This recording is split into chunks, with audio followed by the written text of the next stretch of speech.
Poverty is a weapon of mass destruction. People who are poor materially often begin to have poor expectations and poor dreams and poor aspirations. They'll never fulfill their God-given potential because they are trapped without resources. They have more month than money.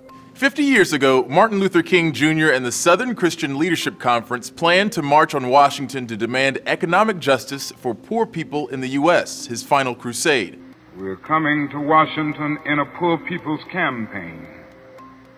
Yes, we're going to bring the tired, the poor, the huddled masses. We are coming to demand that the government will address itself to the problem of poverty. Ahead of the original Poor People's Campaign, King shared with reporters a handful of demands, which included better jobs and housing for Americans below the poverty line. We can't get rid of slums and poverty without it costing the nation something. Reverend Jesse Jackson helped lead the effort after King was assassinated in 1968. We were preparing to go to Washington if he had lived to get in civil disobedience, to tie up traffic and force the Congress to deal with us. Now, of course, to shift resources back from Vietnam to America, from killing back to healing. That was our plan.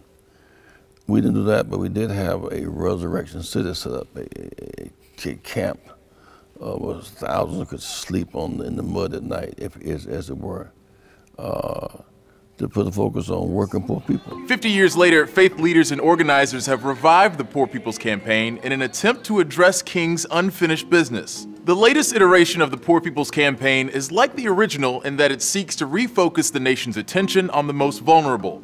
Protesters staged demonstrations in D.C. and its state capitals across the country Monday. According to a progress report from the D.C.-based Institute for Policy Studies, King's demands went unmet, and in 50 years, things have gotten worse. The report points to issues like increased policing, voter suppression laws, and states preventing the passage of minimum wage laws. This time around, Reverends William Barber II and Liz Theo-Harris, campaign co-chairs, are highlighting the prevalence of poverty. According to one measure of poverty from the Census Bureau, 140 million people were poor or low income in 2016. Organizers have presented an agenda with more than 40 demands, including an end to racist gerrymandering and redistricting, a clear and just immigration system that strengthens our democracy through the broad participation of everyone in this country, and the immediate implementation of federal and state living wage laws that are commensurate for the 21st century economy. This agenda covers a lot of ground, which raises the question, how many of these demands can be addressed?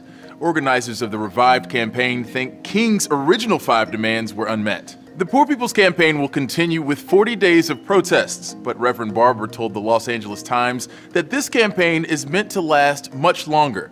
We're building a multi-year campaign. Our goal is not to stay in D.C. until the change comes. It is to come to D.C., demand that the change must come, and then build a movement that continues to build state by state and in D.C.